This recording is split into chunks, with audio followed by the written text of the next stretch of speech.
Welcome to Go Bucks. Michigan has won a national title. However, you would hardly know it because it seems like 2024 has completely taken over as far as just like I think in 2 days, that attention stealing person, Nick Saban, decided to retire and steal all the thunder away from Michigan totally. Yeah, Matt, what's going on, man? How are you feeling in this new 2024 season where it seems like everything's brand new and we're just kind of like moving along quickly? Yeah, I mean, I've been seeing a ton of Alabama fans that have been complaining because, there's windows for the transfer portal, right? But when a coach leaves, then there's a 30-day extension, basically given, not an extension, but a 30-day window is given to any of these players that are on a team where a coach leaves. So now, since the normal portal is closed, the only people that like Bama, everyone is basically just going after the Bama players, and like the only thing that Bama can do is try to retain them if possible, or try to get someone from another team that had their coach leave, so they can go after Washington or Arizona, and that's about it. And maybe if Harbaugh goes pro, then they can go after Michigan. But it seems like it's a very unfair system because of obviously it seems like it should be the right thing to do to have players be able to leave if the coach leaves, but the way that the timeline is set up, it just makes it so it's so unfair for, because if every team was able to be, if you're able to bid on all the players at once, then it makes it fair. But if it's just like, only Alabama's players can be taken right now, then you're just really screwed. Not that I feel bad for Alabama by any means, but that could be Ohio State one day, and it's probably going to be Michigan here shortly. But it's just unfortunate because there's nothing you can really do. It's just everyone's just coming for your players. So really, my biggest concern about because of Ohio State, my biggest concern is actually not who Ohio State gets, but I'm more concerned about making sure Georgia doesn't get all of them, because I just hope it's spread out a little bit, because the good thing about having Alabama was that he was, even if Saban wasn't winning the last few years, he was still taking a lot of good players away from Bama. Bama was taking players away from Georgia. So now that Georgia has no competition outside of maybe Texas. Texas is the only one in the SEC, I think, that's maybe Oklahoma a little bit, taking players that they're recruiting against. But it seems like Alabama's getting railroaded, and they're losing everyone. They're losing their 24, 24, 25 recruits. Half their team is already in the portal. So it just seems like I obviously I hope that Ohio State gets Caleb Downs, and I hope we get Caden Proctor. And that was what I was going to open with. Make sure everyone donate to the 1870 Society and the Foundation, aka the Caleb Downs Caden Proctor Fund, so we can get some players. Yeah, that is some news. Ohio State got the sugar daddy AD from Texas A&M that has pretty much been made the decision anyway. I know he wasn't there when they hired Jimbo Fisher, but he was there when they gave him $90 million to sit on the beach. So, and Texas A&M, of course, has been very generous in NIL, if you want to call it that, pay to play. And now that guy is at Ohio State. So that is huge news for Ohio State. I mean, that's like everyone's been very upset about Ohio State's NIL package or their NIL process or philosophy. Well, that just changed with this guy. This guy plays ball. I think, and we're seeing it. Ohio State's raking in the players right now, and it's not because of the good weather. Yeah, I mean, well, Ross Bjork is the new AD, and so he's not going to be actually the acting AD until July 1st, but he just gave his first speech today, and everyone's excited about him. Don't want to get too much into him yet, since he's had some questionable issues in the past handling Ole Miss and Texas A&M, of course. But it seems like the main reason he was brought in was because he's a great fundraiser, sort of like how Gordon Gee was at Ohio State. That's the main job, as far as I'm concerned, being able to raise money and support all these all these different sports that a huge school like Ohio State has, especially with a big focus on football. But as it gets to NIL, like I feel like last year Ohio State wasn't really on their game yet on NIL. There's just been a lot of reports about how, Gene Smith wasn't doing a good job of having boosters put money into the NIL foundations. Instead, he was preferring that boosters would give money directly to the school. And also a lot of boosters, I guess in Ohio anyway, want to have like their names on buildings instead of giving it to the recruits directly. So, it's sort of been a slow conversion into getting more people to donate to the foundations instead. And now it seems like it's been picking up because our recruiting has just been going crazy. Like right now, our 2024 recruiting, I think we finished number 5, but it was really close between, like we were like a point off from being 3, and we're in the running now for Dominic Kirks, who is a defensive end, because we only got 2 defensive linemen. But Dominic Kirks was a guy who was verbal to Washington, but he's now he's favored, Ohio State's a favorite to get him. So that would give us 22 commits for 2024, which would put us up probably number 2 behind Georgia, because Alabama's losing their players and we're gaining an extra player. So at worst will be 3, maybe 2. And then they have another ranking for whether you're including the transfer portal. And we added 4 guys there on the portal. And that moves us up a spot as well. So just depending on whether you're just looking at recruits or transfer portal, but we're making a big splash there. It seems like right now the only weakness on our team is offensive line, and maybe linebacker. We have unproven linebackers, but yeah, I'd say unproven quarterback too. And I know there's Will Rogers. What's his last name? Well, he's not unproven. He's just not considered an elite quarterback, but. Yeah. There's a difference between elite quarterback and elite quarterback to win in college. So what kind of quarterback? He's like JT Barrett basically. So he's like, he's like JT Barrett, but he's even bigger. So the guy's like, 6'5", 242. He's huge. Yeah. So he's a tank, and we're going to be running the option, I'm assuming, with what's his name, Keyshawn Judkins and Travion Henderson, and it's a lot easier to get your running game going when you have a legitimate threat from your quarterback. Yeah, I keep getting the Wills mixed up. Will Rogers is the guy from Mississippi State. Yes, who is now going. I think he's with Bama now. He went to Washington for DeBoer, but since DeBoer went to Alabama, so now he's there with so he might be the starting quarterback next year. You guys are getting Will Howard. Yes, and so he's that 6'5", 6'6" dude that can run. Yeah, he's huge. He slings it okay. I think he'll be good at Ohio State. The thing is, though, like talking about is he going to be successful? He only really has to be successful in 3 games? Yeah, throughout the season. That's what it comes down to. I'm sure we'll talk about the schedules coming up on a little later, but yeah, so Michigan wins a national title. Speaking of recruiting, Michigan wins a national title, and you would think that over the last few years of beating Ohio State and going to the playoffs that their recruiting would be a heck of a lot better, and it hasn't been. And I'm sure some of the reason is because it seems like Harbaugh is constantly on this 1-year retainer. No one knows if he's going to be there the next season, so why would you commit if you're a recruit coming out of high school? It's a little different when you're in the transfer portal because you're only going to be there for maybe 1 year, maybe 2 years. It's a lot easier to say, well, if he leaves, that's no big deal. So they have been successful there in the past. Not so much yet. The season's not over. There's going to be another transfer portal that opens up in the spring. But so we'll see how Michigan does there. But Ohio State has definitely been doing a lot better. And you guys, and I love this, and Antoine, we'll get to some other comments of yours here before, but I love this. It says, Ohio State's got a lot of nerve to talk about Michigan cheating when they just straight up buying players like the SEC, which is 100% true.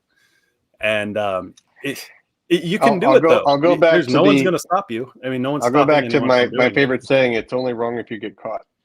It's only wrong also a Tool song. But which is why it was wrong for Michigan, right? Yeah, so let's talk about Harbaugh, because we usually talk about Ohio State a lot. Let's try to talk about Harbaugh here. So obviously, we'll try. Cheating aside, I will have to say that I'm going to be overly nice to Harbaugh, which I haven't really ever done before. He's obviously, it took him a while to get going, and whether that was via cheating or other means or sort of a combination of both, like even with the cheating or without the cheating, he has been able to get some very, very good coordinators on offense, especially on defense. His defensive coordinators since 2021 have been outstanding. So the last 3 years you've had two of the best defensive coordinators probably in the history of your school, right? So like your 2021 defensive coordinator is now the defensive coordinator at the Ravens, and then your 2022 and 2023 coordinator on defense is probably the best defensive coordinator in the country. Would you agree? I would say so. Yeah, and then awesome. He's done a great job of getting these guys while their recruiting rankings suck. He's obviously been able to do a really good job of finding, like, I don't know how much of it is development. I think it's more locating guys that are lower ranked that are studs. I mean, you get like who's your amazing defensive tackle who's like 340 pounds? Was it Grant? I mean, that guy was what is he? Was he even a 4-star or was he a 3-star? He was really low. And look it up. I'm pretty sure he was like a low ranked guy, right? They picked him out. They saw him. They did their homework on him and figured he was going to be good, and he was. So and Barrett is it Barrett or Barnett? Your linebacker who got the game-winning interception against Ohio State. He was Barrett. Barrett. So he was he was a 3-star. No, you're talking about Buckeye killer. The safety, Rod Moore.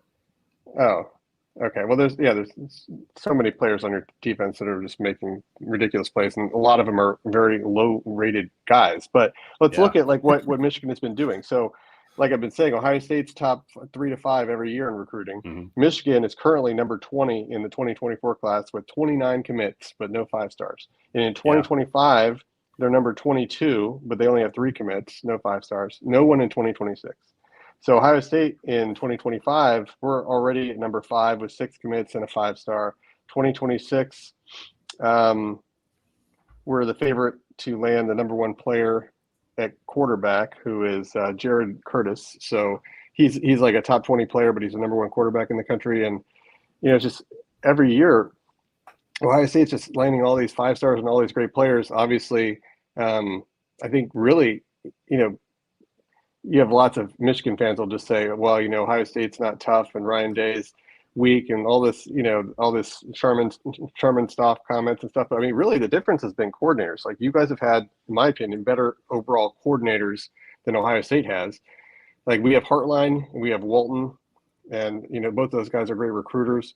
Larry Johnson obviously has been a legend, but we have not had, an elite linebacker coach or we haven't had a good defensive coordinator really until Knowles came, and it took Knowles a little while to get his system going. His first year, he had a pretty good scheme, I think, as far as the players that he had. But if you look at like the players on our defense last year, we did not have very many elite players. I mean, you look at that defense, especially the secondary, even though our rankings were good coming into the game against Michigan and Georgia where they got lit up. Like that whole secondary was trash. I mean, it was bad. I mean, none of those guys are getting drafted, or if the ones that are not doing well. So it was just not good talent back there. And we, whether it's having C.J. Stroud and then no defense or no defensive coordinator or a combination of bad defensive players, like just lots of guys that are ranked high, and either there's bad players and that combined with just horrible defensive coaches for so long. Now we're getting that turned around. And so here's one comment from Antoine too. It's like Ohio State's making the same mistakes, get a bunch of toys before you take care of the foundation, which is the trenches. And we're doing that. We're doing that too. He'll be on first base after this year.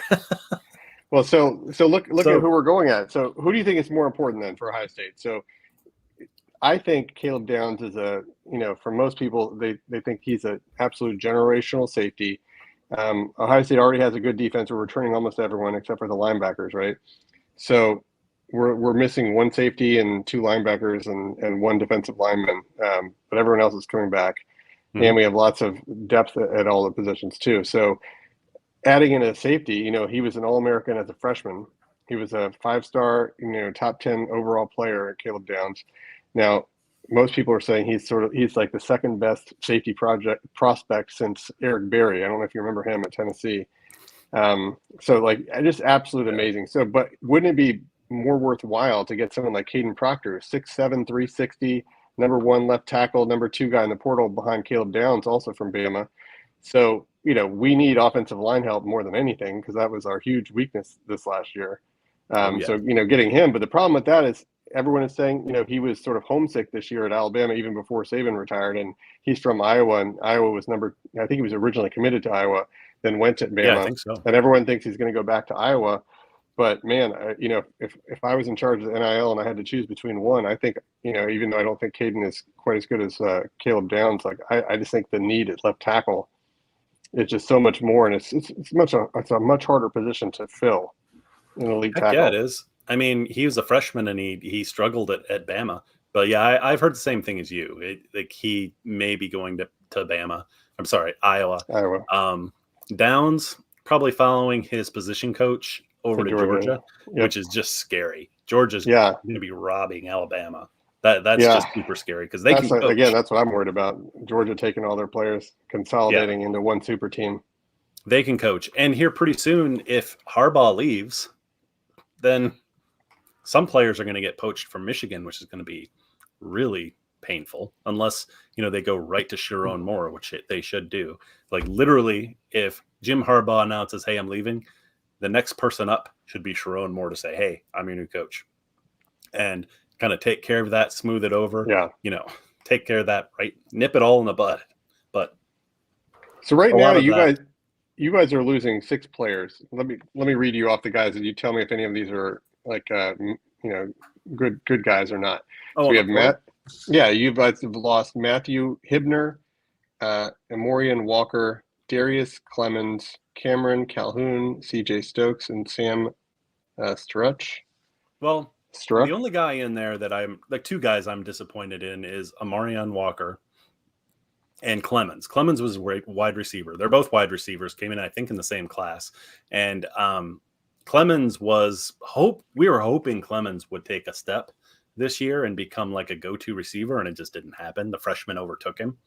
And Amorian Walker was like Harbaugh was touting him, his athleticism. He was going to be the next corner next to Will Johnson this year, and he was slated to do that.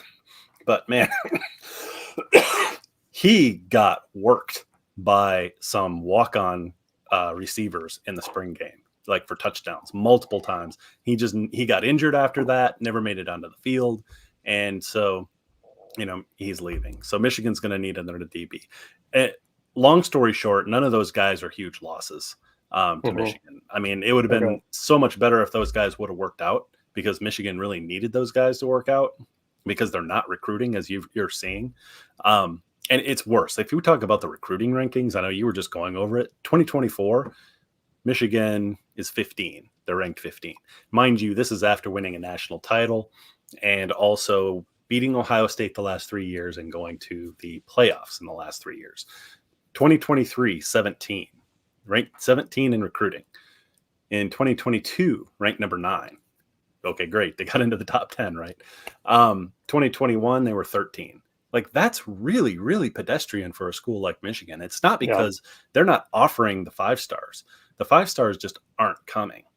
And granted, Harbaugh won a national title with those guys, with all those guys. Ohio State in 2021, I think he had the number 2 place. And I think you had like something ridiculous, like 7 5-star players. And I don't think that even counted, and depending on which recruiting ranking you look at. But I don't think that even counted the quarterback in that class. But of course, you got 2 quarterbacks in there because Quinn Ewers was in there. He counted as one of the 5 stars, but he left. So I hear that we've done awesome with the players that we've had and that we've gotten in the development. But it's still concerning that if Michigan, having the success that they do, offers all those 5 stars, doesn't get any. They could have done a lot better for themselves right now and moving on if they would have gotten some of those stars, some of those recruitings. I don't get it totally. I'd love to say it's just Michigan and it's just Harbaugh being on that like 1-year retainer basically at Michigan before going to the NFL, and no one wants to commit to him. But there's other problems. There's something else going on there that I just hope one day, sometime soon, if Harbaugh leaves or if he stays, that's going to be a milestone.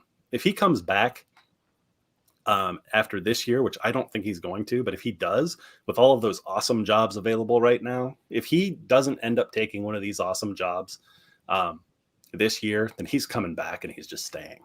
Then I think the problem's solved at that point. But it's also solved if he leaves. You know, he's gotten off the pot at that point. So I just want some stability. That's all I want. I want some stability from year to year with a head coach. That's not too much to ask. But you know, if it all falls apart, we won a national title, right? Yeah, you know, I would say you guys are doing pretty well for yourselves without having any stability. I mean, it's been like this every year, and you're not recruiting well, at least according to the experts. But you know, apparently the combination of Michigan finding good players that aren't ranked highly and making them work seems like they're doing that better than anyone. And then they've also supplemented really well in the portal. But that's the exception. It's not the rule, right? Well, you've also, like I said, you've also got some, you know, I mean, you got an All-American, you know, winner of the top center in the country from Virginia a couple of years ago, right? So, yeah, and then you're getting All-American tight ends from Indiana. I mean, you guys have gotten some really good players in the portal. So let me ask you this question: what's your prediction for Harbaugh? Is he staying or is he going? I think he's going because, I meing, they're not even being secretive about it this time. He's actually, you know, he's not just taking phone calls. He's, you know, going in there, taking interviews.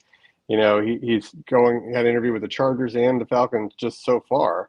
I don't know if he's going to have any others, but as of now, I think he's still the favorite, I think, for the Chargers. I think the odds on the ranking, I think the betting markets are saying the most likely scenario is that he goes to the Chargers. Second most likely scenario is that he comes back. Third most likely scenario is he goes to the Falcons.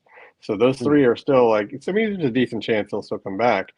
I mean, I don't know how, you know, how in demand he is. Just because he's getting interviewed doesn't necessarily mean that he's getting the job. So I don't know for sure. Yeah, but, you know, they all I would still say, even Bill Belichick interviewed. So they all have to do that, and it's smart anyway. You go to all of them, and you it's about leverage, right? So wherever he ends up, Harbaugh, he's going to have the most leverage possible to get the best possible deal.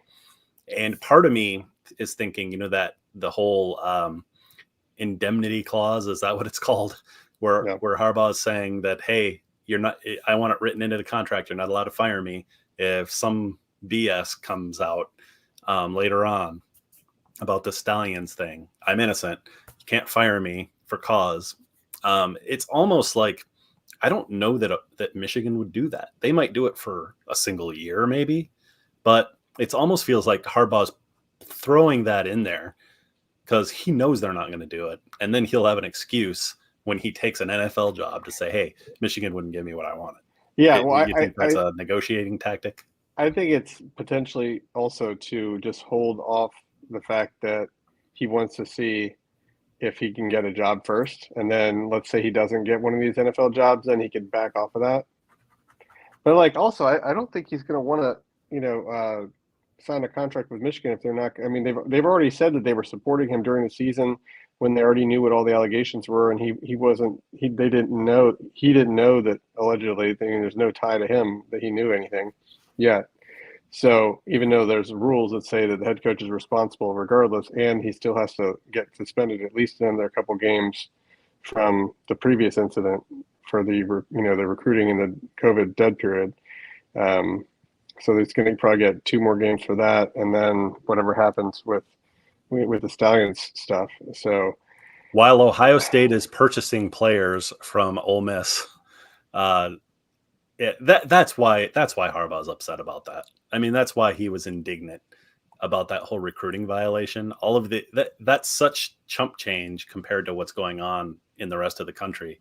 That, I mean, if that happened to you, you'd be angry too, or me. Like if I did something slightly tiny bit wrong while the rest of the world is doing some, you know, much worse, and then the NCAA comes down hard on you about it, you would be indignant about that, right? Well, I think it's 2 things. It's number one, I think the the dead period recruiting thing is sort of silly. I mean, but also at the same point, you know, you have like $1 million lawyers at Michigan. You think that they would be advising him like, don't make a stupid mistake and go visit people. I mean, he knows like it's a mistake, it's something he's doing. Well, he has to know that that's a dead period, and he's doing it anyway. And the reason he wasn't really in trouble because of that was a minor violation. The issue is that he wasn't complying, or I don't know if it was lying or just wasn't complying with their questions about it, right? So that's Yeah. the reason why he got suspended. All he has to do is just say, I did it. I'm sorry. It was a mistake. And then guess what? There's no problem there. But for whatever reason, he misled the investigators, and they're pissed about that. Well, and Michigan That and seems Ohio State both, self-inflicted. historically speaking, Michigan and Ohio State both are way more honest than they probably should be, or way more like upstanding than they should be. Like Brian saying, how come the their FSU mistakes. head coach didn't get in trouble for the rule? And, Antoine says, pulling up in Lamborghinis. And yeah, those schools just say, hey, we're not going to do anything about it. Like, I wanted to see it. So, so I wanted to talk about investigate this specifically with Saban. So Saban was, for years, he was getting, it was a big deal. I know there was a scandal where all their players were getting these suits from a booster in Alabama. Like, all their players were getting these free suits. That was a big scandal at the time. And then all their players were getting these $40,000 cars that they were driving around, whether, I don't know if it was lease or what, but those were like two big benefits that all the Bama players were getting. And so I think, my reasoning on Saban retiring and not being successful since NIL first came out was because, in the South, especially at Alabama, he was doing a good job of getting those illegal benefits to players without getting caught. I mean, it was pretty clear what they were doing. And for whatever reason, like Ohio State, when they get in trouble, or Michigan or whoever, like they admit, like their compliance will admit like the things that they're doing. And the NCAA doesn't have they don't have subpoena power. So if you are admitting your mistakes, unless they have like some recording of you or something, or they have like some sort of smoking gun, which is really hard to do if you don't rat on yourself. And no one in the South does that. So, you have all these teams like Bama that are paying players and giving benefits. And now all of a sudden NIL is out there, and it's legal for everyone to make these deals. And all of a sudden Nick Saban is not able to win anymore, and he can't compete. There's all these other schools that have way more money than Alabama does. And like whether it's Oregon, Texas, Ohio State, Texas A&M, Ole Miss, and Miami, like all these teams are just spending tons of money, and he's like, I don't think I can compete with this. So, and then when he went to the NFL, he doesn't have all the advantages of being able to have the best players, and he wasn't successful there either. Whereas Harbaugh, he's a play away from winning a Super Bowl. He, is very successful experience in the NFL, and he's won a national title in college. So, I think, these NFL teams would be silly not to hire him. He should get hired.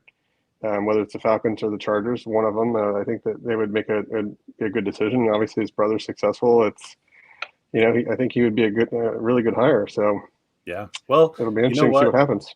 Yeah, and so ending on that, so I think Harbaugh is going to leave too. It seems like he's going.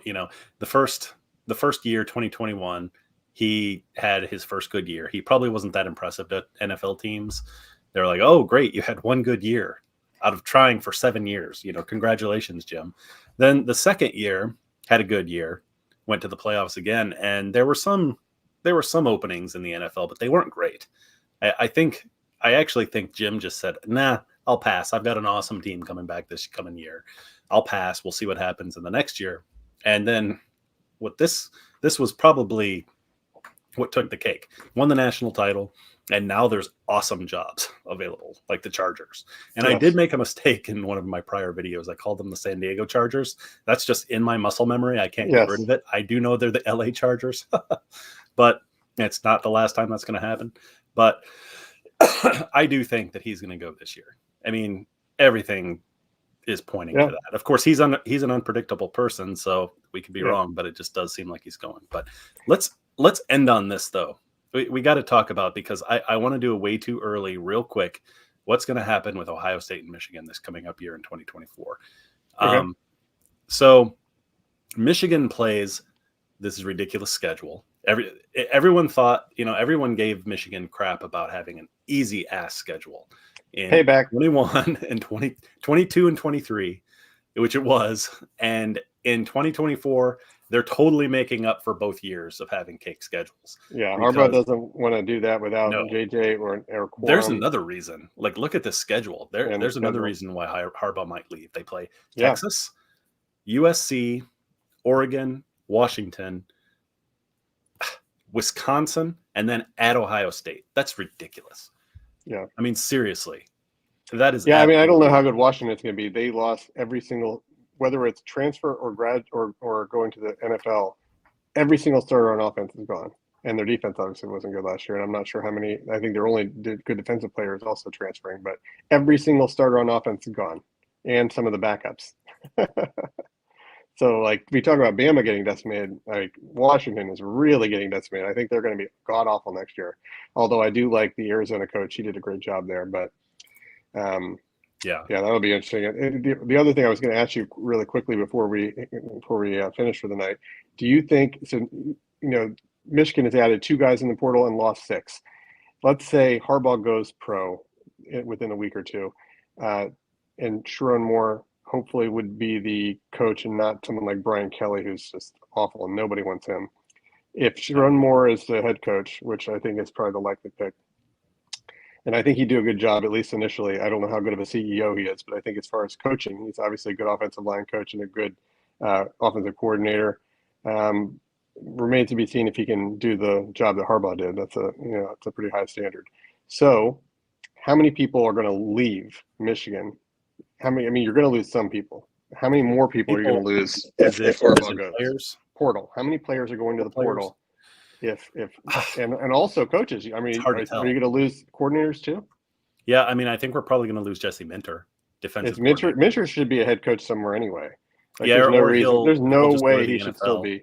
Yeah, he'll go to the NFL and be coordinator. So how many players are you going to lose? What's your prediction here? My just like over under type player. Yeah, I mean, because look, I think Bama and Washington lost everyone, and what about Michigan? Michigan, do they have a better culture somehow that they're going to be able to keep their guys? Yeah, I think that they'll over under. I'd say 10. I'll take 10. 10 more in addition to the 7. Maybe over 10. How many do you think you lost last year? We don't know how many guys we've got right now that are going to realize they're not starting, and it's real difficult to say until the fall, because the portal will open up again, and those guys will have a better idea of where they stand, I think, at that point. And so if you're going to say 10 is the over under, I'm saying low. Over. I think it's way higher. You guys lost 21 last year, and there was no coach change. Maybe I'm undercutting that. Yeah, so 21 is that's just like 15. I'd say it's like an average. It's not like anything against Michigan. Like I would say in the transfer portal era, most teams are losing 15 at least anyway. And then you guys lost 21 last year, and you already have lost 6. I'm guessing you would lose part of it though. At least 15. Sharon Moore comes back and holds the basic philosophy together. It'll be less, because I think they've done a good job with the culture there. So it's just difficult. It's difficult to say. It depends. Well, would you say that Saban did a good job with the culture there? It's just you don't think that DeBoer, a Northwestern guy coming in with 0 SEC ties? No, I think that's a much bigger deal. Losing Saban, if Steve Sarkisian was still on the staff, was the offensive coordinator, and he just took over for Saban, which supposedly was the plan. But Saban decided to stay later.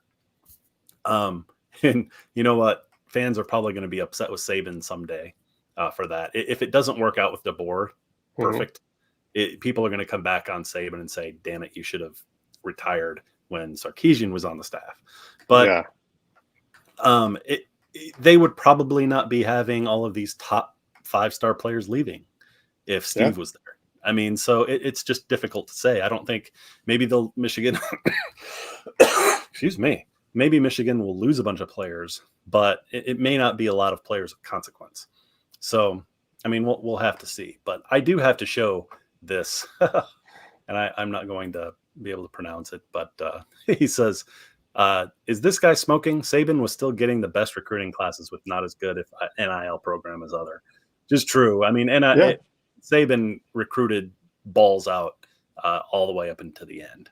So, I mean, from what I heard, he was paying people like a third of what they're worth, but they were coming to like Caleb Downs was getting he's going to get triple what he had at Alabama because people were willing to take less money. Same thing at Ohio State. A lot of players came to Ohio State, and we got the number 1 wide receiver, number 1 player overall in the country. We didn't have that biggest NIL package. We allegedly offered him $800,000. He was offered $1 million by Florida State and 1.2 by Miami, and he took a couple $100,000 less to play for Brian Hartline. So Saban was doing the same thing. He was paying less, but now there's no Saban, so now you have a new coach in there and all new assistants. and they lost their top dog at defensive coordinator to Georgia, who coached Caleb Downs, which is a problem. But so you lost all the continuity. So it's like not just losing Harbaugh, right? So is Harbaugh going to also take his coordinators with him? So is it just going to be Sharon Moore and all the staff is gone too? So that's like the big question. Is Sharon Moore able to not just keep the players? Is he going to keep the staff? Yeah, I mean, I'm hoping he'll keep he probably will lose Jesse Minter. And so Jesse Minter came in all by himself. He didn't bring his staff with him. Yeah, so he's an absolute stud. Like, they need to keep him somehow. Pay him whatever he wants. Yeah, it's probably not even about money. I mean, he probably wants to go to the NFL because that's where he started under. Well, no, John would you rather have Minter just to keep him? Who would be the bigger loss, losing Moore or Minter? Like, I would rather keep Minter because he's such a good coordinator. I think he's the better coordinator. Sharon Moore beat Ohio State. He was head coach and beat Penn State, Maryland, and Ohio State. The top games. Yeah, but Harbaugh was still coaching during the week and made all the game plans. We don't know how much he actually did that, right? But you can tell that Sharon Moore has the pulse of the team. Like he's got like that emotional connection to the team. Just the way he interacts with everyone. He seems like he's just more of like the leader of that team. Like Minter came in more like an assassin.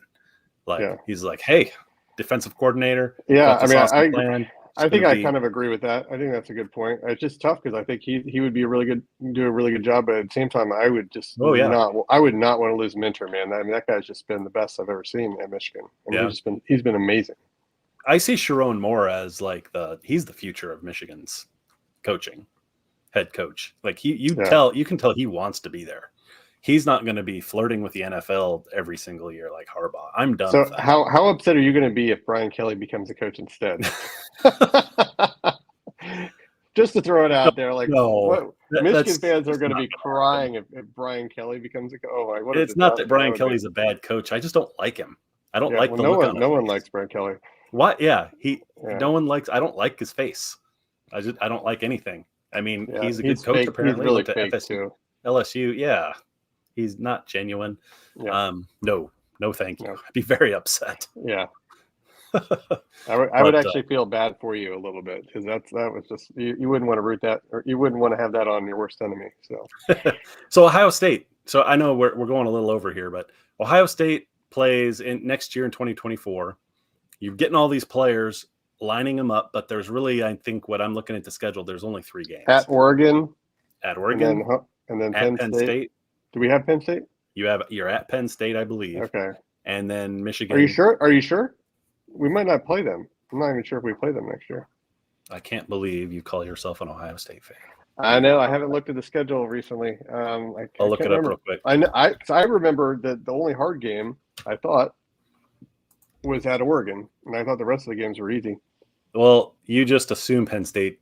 You're just going to wait. You figure you're going to beat Penn State. But Penn State, I wouldn't sleep on Penn State either.